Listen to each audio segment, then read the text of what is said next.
What's up, Hunter from Black Valve, and today we have a fun little video diving into some budget boom poles. I don't know much about these boom poles. Evan ordered them. He picked two under $100, and we're just going to see if they can work for us. For our audio needs around the studio or on location, we have a pretty basic setup that gets the job done. We have an aluminum K-Tek boom pole that we've had for a very long time. It used to be wired. The wire went bad. We haven't replaced the wire or this boom pole yet, but it mostly gets the job done for what we're doing. We're not necessarily doing extensive audio work, but we're throwing a boom up for a video here and there. So this boom pole has served us well. You know, it's mostly lightweight and has really good locking connectors and has worked for us for a long time. This was our in the studio kicking around loaner, so to speak, boom pole, and it's an onstage stand. We got it for free from a friend or something, and it's really poor construction, and I mean, this connector has broken, so at this point it needs replaced. I've done a handful of projects in film, being a sound utility and a boom operator, so I've had some time on some decent booms and different ones throughout my experience on set. So K-Tek is generally a brand that I end up using, so a lot of sound mixers will carry. They're almost always carbon, so it's much lighter. But a good boom pole has a lot of sections. In my opinion, a good boom pole has a lot of sections, so it can collapse to be very small, because it's very useful to be able to make a stick this small, but it's also very useful to have as much reach as possible without adding too much weight. Some sound mixers that I've been with will carry multiple boom poles, so you have options given the scenario. So generally we have 2 to 3 booms for each.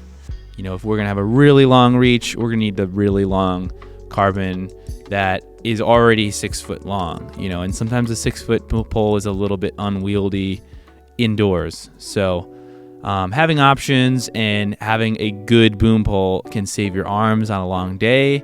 The lighter it is, obviously, the more wieldy.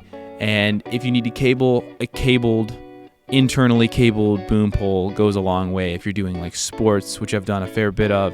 For example, ESPN or NFL Network is two that I work often doing a bit of sound work, and having a cabled boom pole for those scenarios is very helpful, so you're not dealing with this cable that's flopping around on the outside of the pole.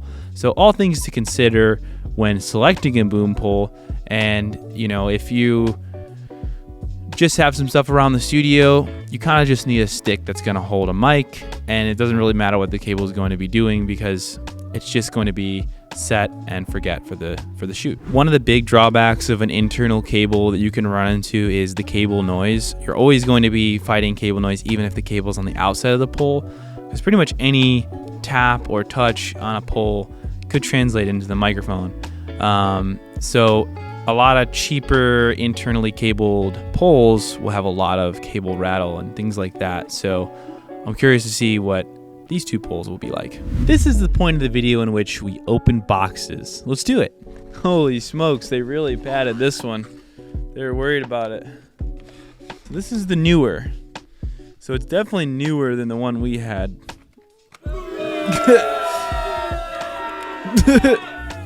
Oh, there's the little adapter kit. So it comes with little Velcro to secure your cable on it, which we will not be using for that purpose. That's a no bueno. So I'm gonna just go ahead and preemptively take these off. Okay, so this is the Neewer, and a lot of the really cheap boom poles will include these foam like handles, which I think have always been a little silly. I think it's not very necessary. I've never held a pole and be like, man, my palms are really hurting from that metal. It's not like that. So I really, I dislike them. This has a thread at the back, which is kind of neat.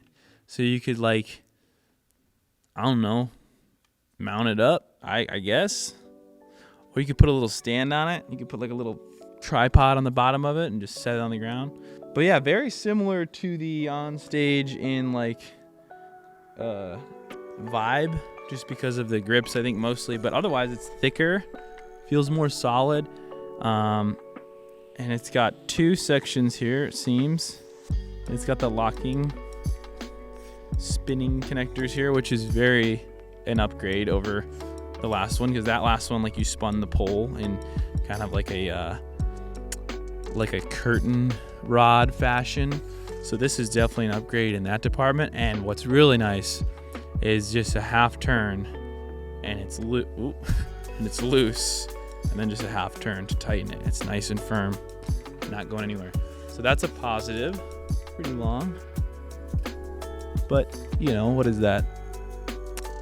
12 foot, something like that. 10, 12 foot.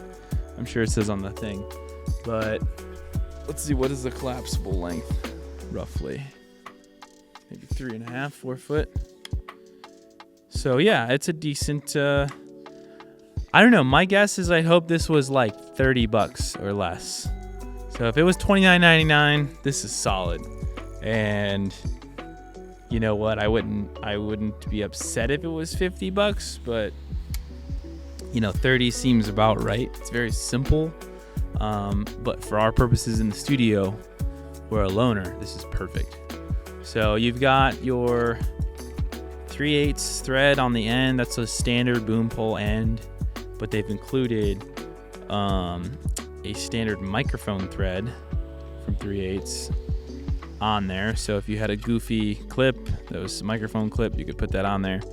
But generally, you're going to be 3/8 into a prosumer or professional mic for a phone clip.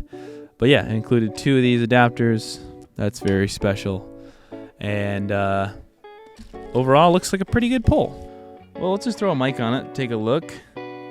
This pole is not particularly heavy in any way. Purchasing these poles, it wasn't really a concern about how heavy they were, because 9 times out of 10, they end up on a stand anyway. So in Evan's selection, weight was really not a big concern. But a positive is that this pole is pretty lightweight. It's not a carbon, it's aluminum, but overall, this is a pretty lightweight setup. All right, so Evan is going to reveal the price on this. My guess was $29.99. Wouldn't be mad if it was $50, and the price is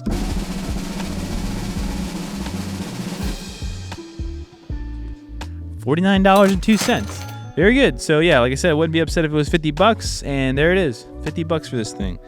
I think that's fair. You know, now that I think about it, I'm sure your $30 one is more similar to the onstage stand being much thinner. This is a nice thickness. You know, it's solid, and these are actually really quality for being a, you know, crummy little thing. Not expecting a lot out of it. So $50, let's go. That's a good option. Now we will unbox the second pole. I picked them at random, so there was no order. All right, another Neewer round 2. I can only assume that the cabled version they're gonna charge more for. But I hope it's similar to this one, because that would be cool if it was just kind of the cabled version of this. But I'm already seeing another extra section in there. So that one was 2 sections. This one is looking like 3.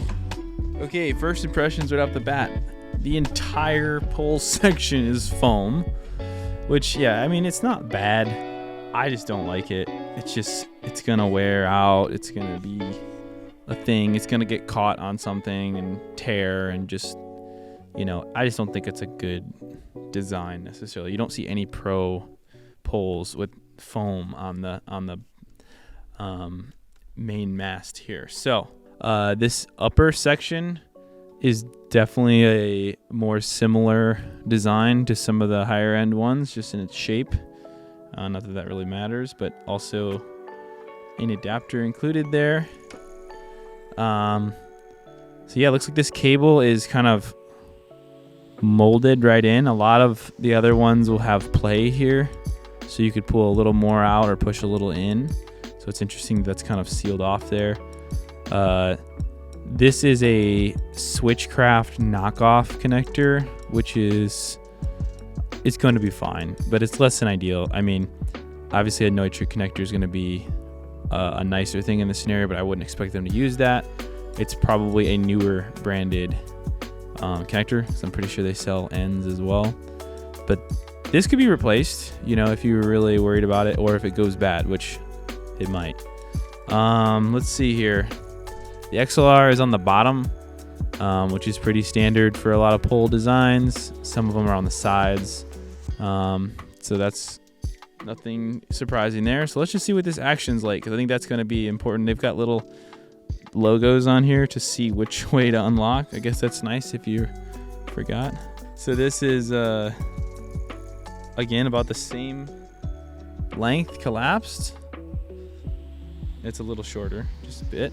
Yeah, the extensions aren't as long though, since it's a shorter pole. So may not mean the same amount. Oh, so on the second section, I can already feel resistance from the coiled cable, which that's pretty standard, but just a note, it's enough to pull it in on itself. As you get in the bigger section, it's not enough to pull it in on itself. Oh, it is if you loosen it. So if you loosen it all the way, it becomes a spring. So that's getting harder and harder, obviously. And here we are on the last swing of it. You can see it's like a, ow, I pinched myself already. That's just the cable coiled inside.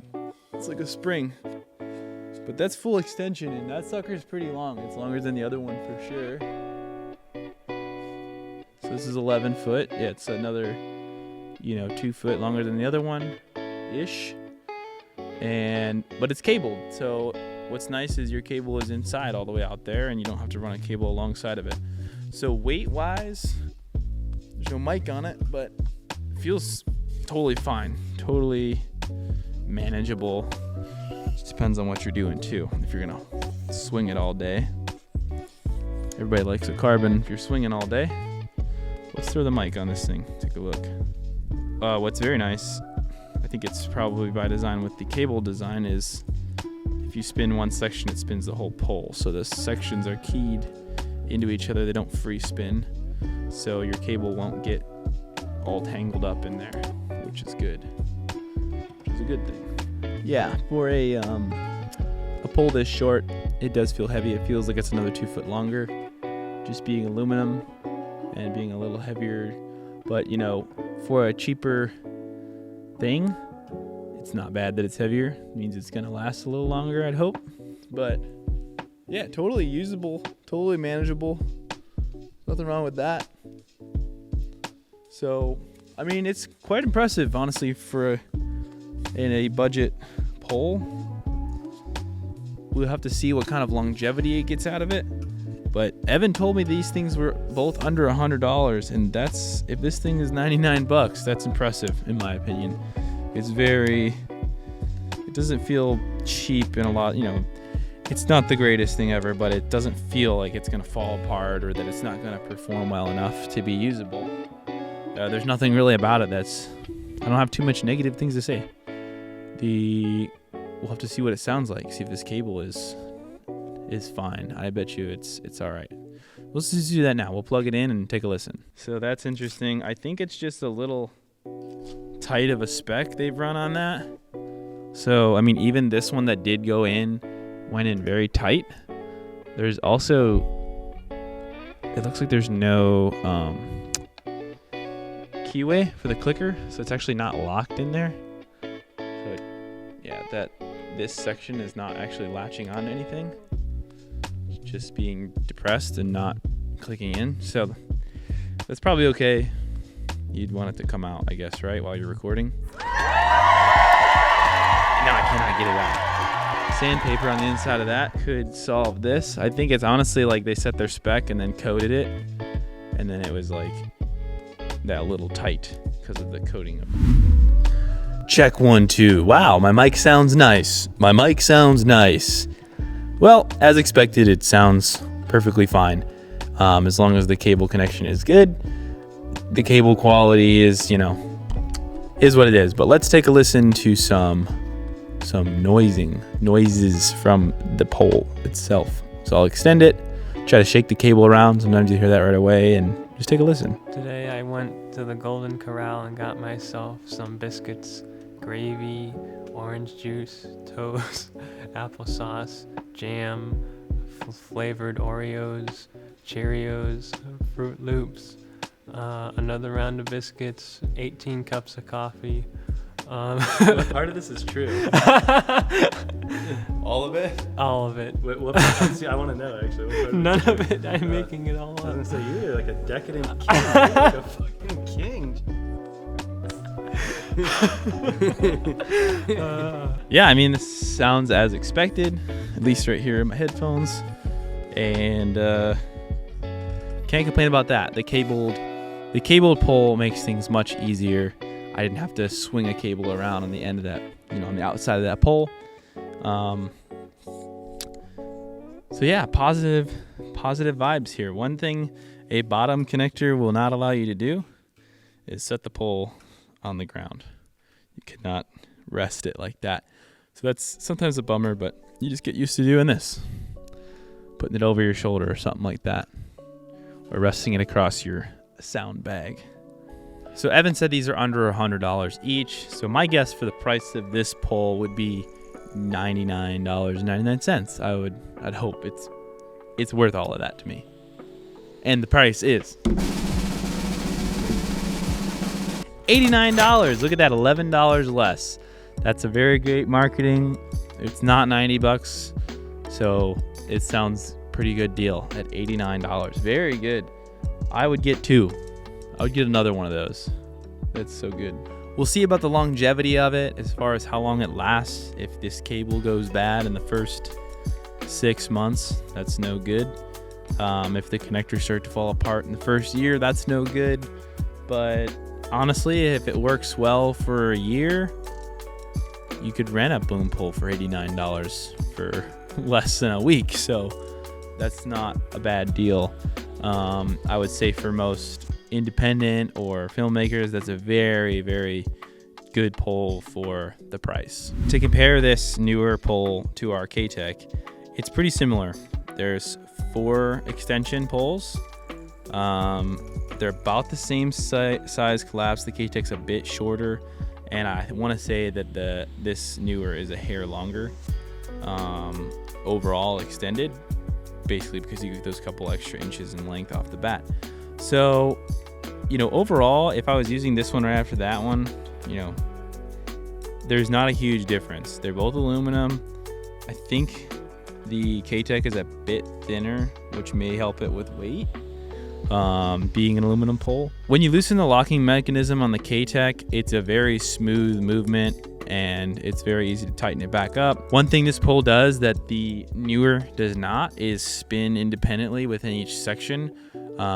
There's pros and cons to that. If you wanted to drastically change like the angle of the microphone, you could do that while extending, I guess would be one way to do it. I mean, generally you're gonna point the pole with your wrists and spinning the whole pole, but I mean, there is a difference there. This action of the locking mechanism it's a good half turn, quarter turn from tight to loose, so you can spin very short throw and have a extension already.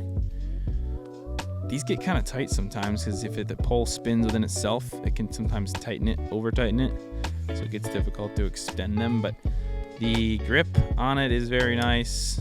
The overall action of this pole is good, comparatively. But I think the biggest disadvantage, in my opinion, that possibly was the reason the cable broke on the inside, is that it spins independently.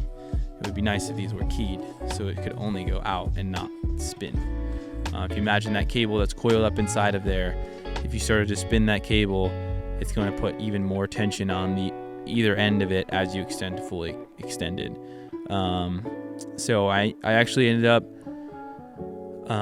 trying to repair the ends multiple times, and over time it just that internal cable just got shorter just from cutting back and trying to repair it, and eventually we just completely removed it because it was becoming not useful. So I honestly feel like I'm gonna reach for this one more often than this one now.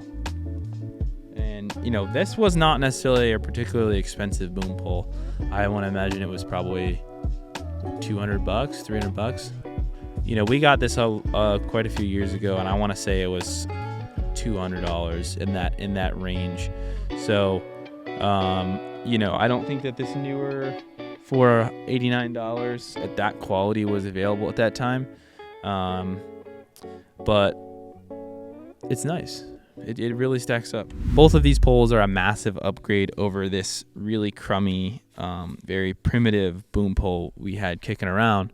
If you're after a boom pole or need a replacement for a little cheater pole, these are definitely a really good value.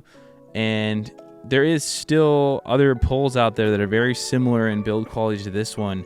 And I just feel like the cost difference is not that much, and you may as well spend, between $50 and $100. I wouldn't even mess with something under that. You're simply going to end up buying it again. This one, while it did last a decent while, it was also always a pain to use. It wasn't very wieldy. It's always been crummy. So I say, these are really good value. Thanks so much for watching. I hope you learned a little something about boom poles today and in the budget category. We will keep you posted if something goes wrong with these poles. I will be very interested to see the longevity of them. But again, thank you so much for watching, and hit that like button if you liked this video. Comment us any questions about any of these poles or just boom poles in general. We'd be happy to help you out. And please subscribe. Thanks so much for watching.